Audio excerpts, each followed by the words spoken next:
Hello and welcome to episode 6 of the Andrew Yang Daily Show. Today is Tuesday, September 10th, and Andrew Yang arrived in Houston to warm up for the third Democratic debate. Andrew also spoke to ABC 13 News in Houston. Great to be back, and certainly we're pumped up for the debates on Thursday, so thank you, ABC. And we have a lot of friends and supporters and fans in Yang here in Houston, as you can see. And so this won't be the last time you see us here in Houston, that's for sure. Can you talk to me just briefly about what it means for the Asian American community? I know the folks here in the Houston area are very excited to see an Asian American candidate be in the top tier. Well, I'm very proud of being the first Asian American man to run for president as a Democrat. And hopefully this campaign can help inspire Asian Americans to become more engaged. Are you hoping that the media finally catches up to where your support has been? Yeah, it's exciting that the media is catching on to, frankly, the enthusiasm and support that we have around the country. And you're going to see both the media coverage and our support grow as we move forward. Because this is just the third debate. We're going to be in the fourth debate, and then the fifth debate, and the sixth debate, and then on and on.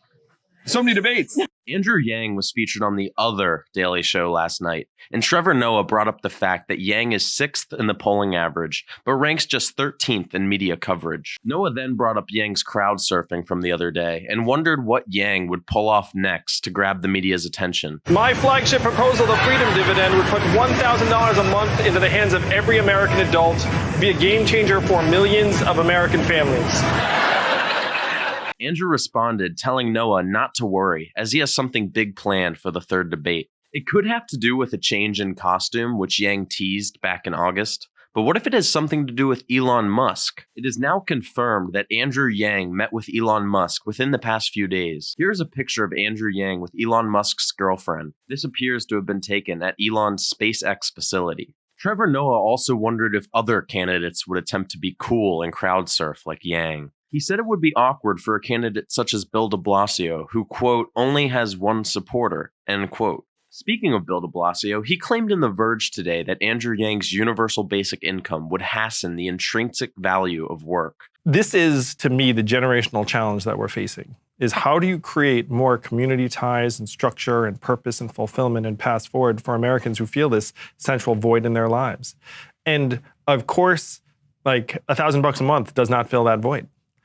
But, and here's to me the path forward, is if you take a town in Missouri with 50,000 adults and they're struggling with that sense of purpose, and then you say, hey, good news, now there's another $50 million in your community every month. Some of that money goes into religious institutions. Some of that money goes into nonprofits. Some of that money goes into arts organizations and cultural organizations. And then you end up giving people an opportunity to at least start to address that new sense of structure and purpose and fulfillment and meaning, while advocating for a plan which would tax companies that automated away jobs. Now, the fundamental difference between de Blasio and Yang's plan for automation is that Bill would attempt to use the power of government to prevent automation, while Andrew would instead use the government to directly help those affected by the already ongoing reality of automation. One of these ideas is pragmatic, the other is fool's gold. It came out today that 4,500 truckers lost their jobs in August, with Business Insider declaring it a bloodbath.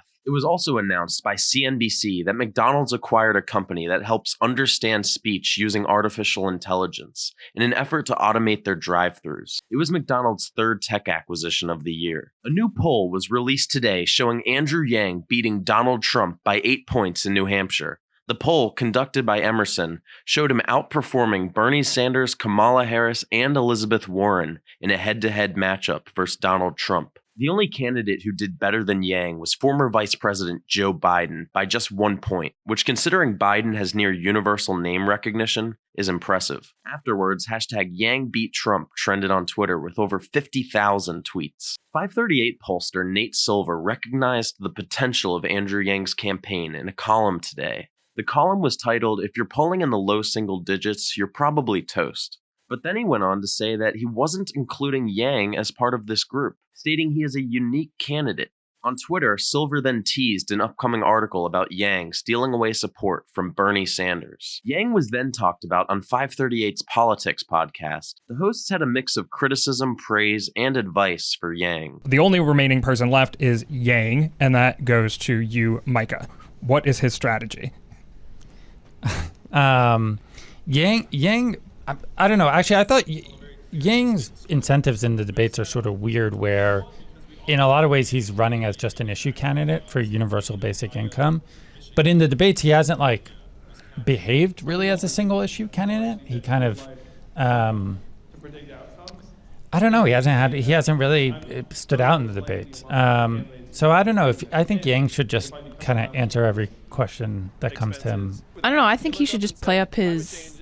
I think last debate, I think it was, he had a really, I think, resonant line where he talked about the people who would benefit the most from universal basic income are largely women who, stay at home with children or who are the primary caretakers of sick members of their family or the elderly. And I actually think that's a very compelling argument for him to make, and he should make it better and more often.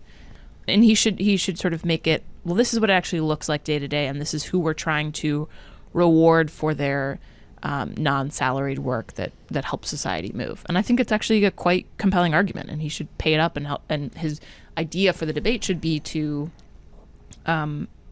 make it a mainstream part of the dialogue. We showed you Yang draining hoops earlier, and the topic of Yang basketball and college sports came up again today on Philip DeFranco. Back in February, SB 206, better known as the Fair Pay to Play Act, was introduced to the California State Assembly. Now, this act would allow college athletes to make money from the use of their name, image, or likeness. Last week, we had also seen LeBron James expressing support for the bill in a series of tweets saying, "This law is a game changer. College athletes can responsibly get paid for what they do and the billions they create." A presidential candidate, Andrew Yang, has said, quote, "College sports are awesome and a lot of fun, but it's pure exploitation that schools make millions off of student athletes, including television contracts and corporate sponsorships, and then hide behind their tax-exempt status as a school of higher education. It's immoral that these kids are scrounging for meal money while the adults around them are making millions off them each year." And I agree with that, and I hope that what we're seeing in California puts pressure on the NCAA. It's time for the John Yang Watch. It appears that yesterday was not the first sighting of John Yang, as he was also spotted during the second Democratic debate back in July.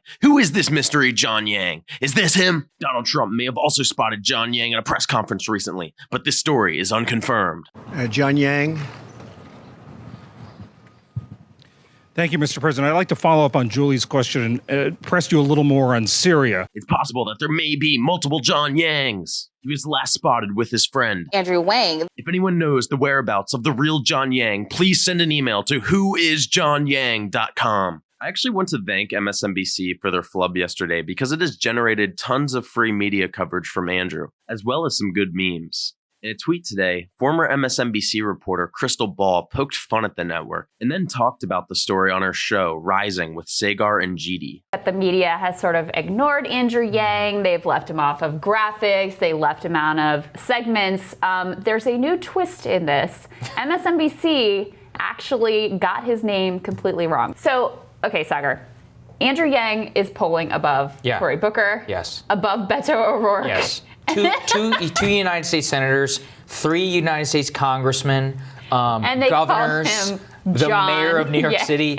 John Yang. You can't make it up. And look, I mean, to be fair, it's hard to tease out what's just an accident. You know, some producer screwed up. But it keeps happening over and over again. And it does play into this sort of stereotype of Asians who are behind the scenes, right? They're not supposed to be in leadership. They're supposed to be the ones developing the new technology, writing the code, et cetera, behind the scenes. And so when you have this individual, Andrew Yang, who, has really different vision for America, really bold ideas, things that should be front and center in any national debate, and they just don't even know. Don't care. One of our major national networks doesn't even get his name right. John it's Yang. Insane. John Yang. John Yang. So John is polling a lot higher than a lot of other people that show might know. So by the way, on Twitter they say John Yang is going to give you $1,001 a month. So even more. Maybe you should support that guy. CNN published an article yesterday showing all the Democratic candidates participating in a gun violence ad, organized by a political group associated with former Arizona Rep. Gabby Giffords. The only problem? The video didn't include Andrew Yang. The organization apparently told CNN that every candidate was invited to participate. However, a source from Yang's campaign confirmed that Andrew was never invited.